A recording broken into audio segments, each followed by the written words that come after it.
am going to pack in a 20-inch carry-on suitcase. It's a hard side suitcase. This one is made by Rockland. I picked a very bright pattern. I'm also a fan of Brito, so he's the artist who designs in this style. So we're going to be packing into this today, and I am using packing cubes. These are e-bags. I have a large, a medium, and a small bag. I usually don't use the medium bag. I also put my shoes in a shoe bag. You can buy a set of these on Amazon. All of these things are available on Amazon. So I have already rolled my clothes. The way that I pack for my trips is I figure out outfits in advance and I pack just the outfits. It minimizes the packing. So rolling your clothes and using packing cubes makes for very efficient use of space. So I have here my pants, and this is a week and a half trip, but I do have a washer and dryer available to me in my hotel room in Miami. So I have been packing my tops in a stacking manner. So I just lay them out, one on top of the other, all flat, and then I'll fold them in on both sides. Oh, we lost one. I just found that this tends to be a little more space effective for me than rolling each one of my tops. Can totally do that, but I throw them in the dryer when I get to the hotel anyway. So folds nice and compact. So now I have put all of my clothes into the large packing cube.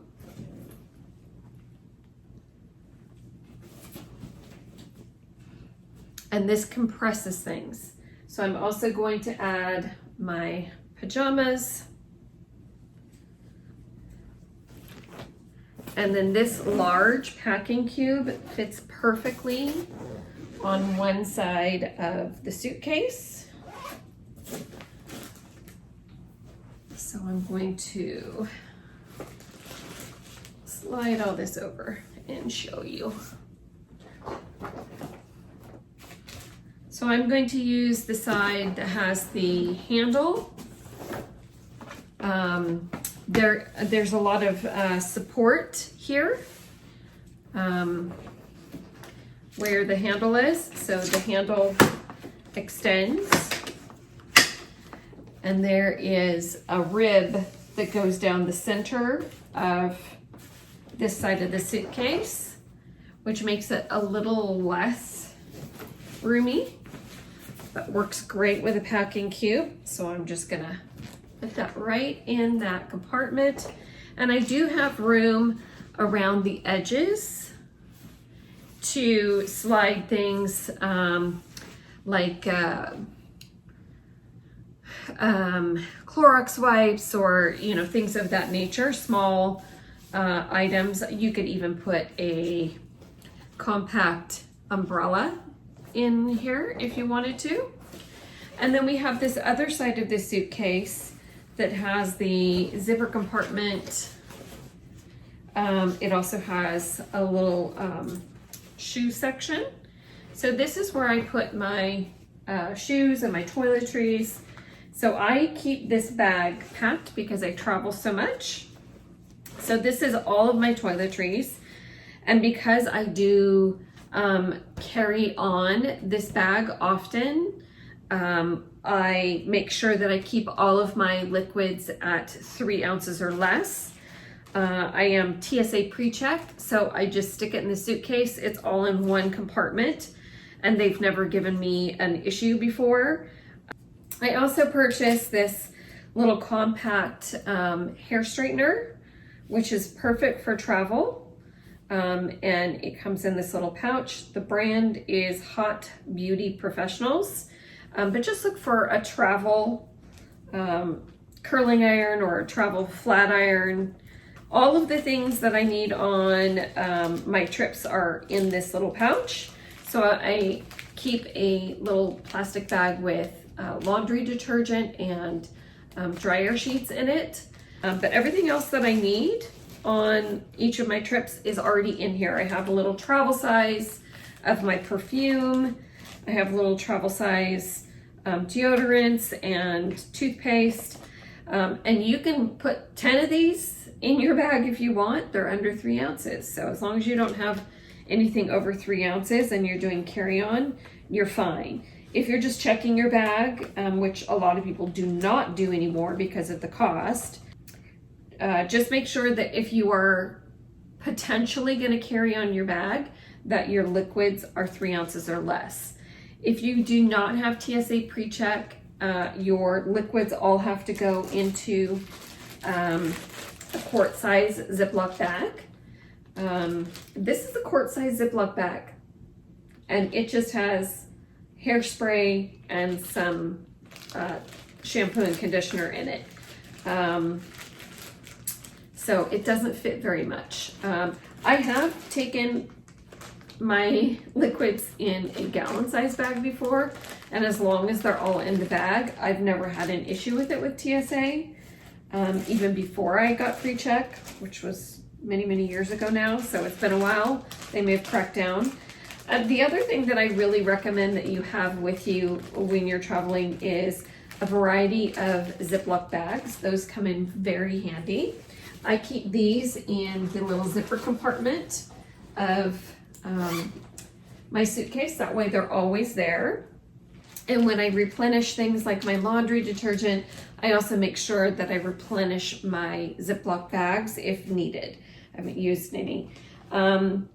The other thing I recommend is one time purchasing a travel size of things like Q-tips and then refill it with your regular Q-tip supply, which is a lot more cost effective. But this is a handy little container that holds more than enough for several trips.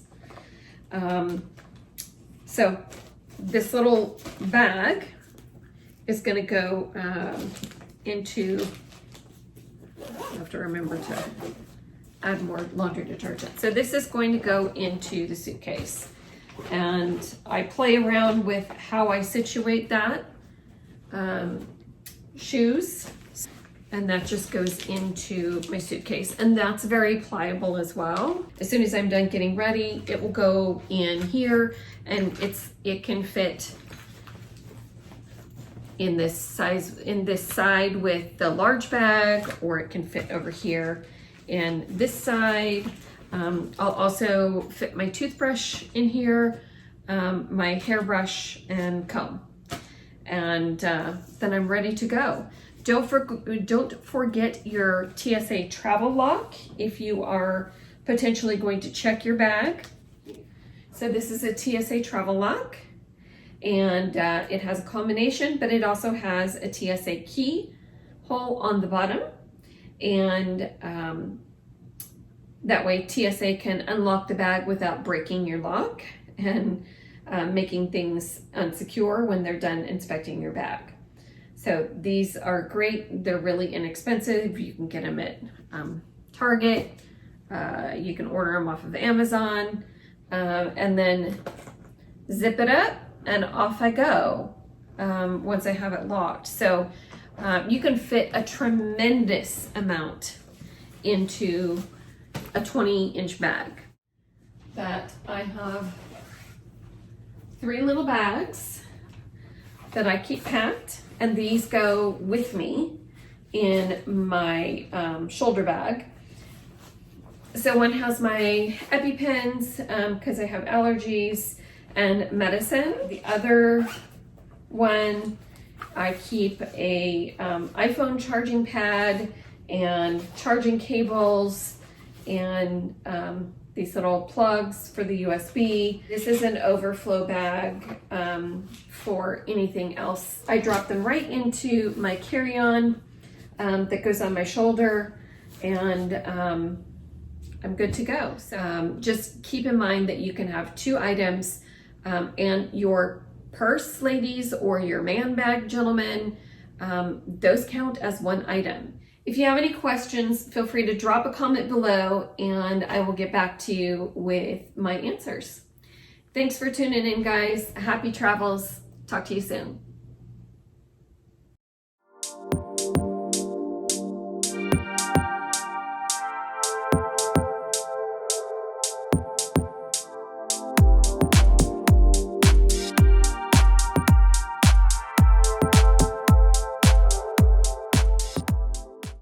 Get to your gate, you'll see the numbers, like this is C10. There should be somebody at this counter, if not right away, pretty quickly. I would recommend getting in line a little early for whoever's working at this counter. Have your boarding passes and your ID ready. Let them know that you are traveling with a child and you are not accustomed to traveling. You'd like to pre-board. Pre-board is what you want to do. Jordan, I have a sweatshirt. You're good to go then. No.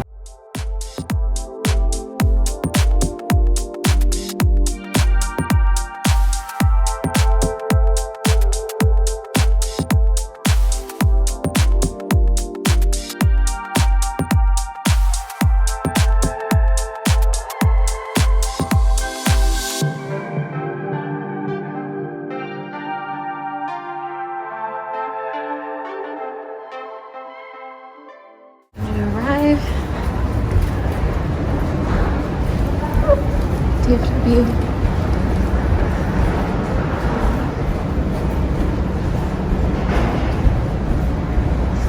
You know where your gate is? You can head right there. If you don't, you can always look at the departures.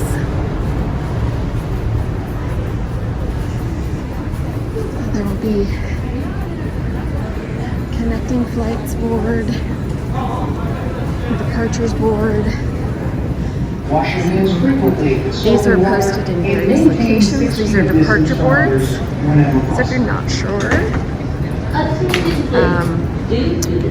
where your departure date is, you just look at the departures here. Find your city, find your flight time, it'll tell you which gate to go to. And there's all these information about where food is. We're going to take the Skylink.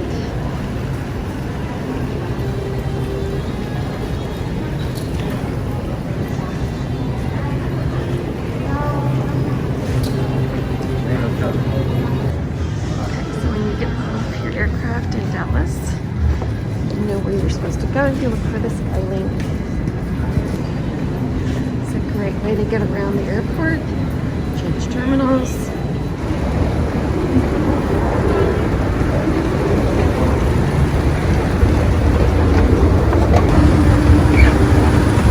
Get to the top, we're going to look for the boards up above. Boarding information. Hold here for gate C21 through C39. All D and E This tells you where you are. You can go downstairs for gates where I am, C11 to C20, and then it'll tell you the other gates at the other end. But these boards, the boarding information tells you what gates you're supposed to go, or what side you're supposed to go to. So this train that just came in is boarding for all D and E gates. Just hop on that to go to where you need to go. This side, this train that just arrived is going to A and B gates. Hop on, pay attention to where you are. And when you get to your destination, find which direction you're supposed to go, again by using this information to go to the right gates.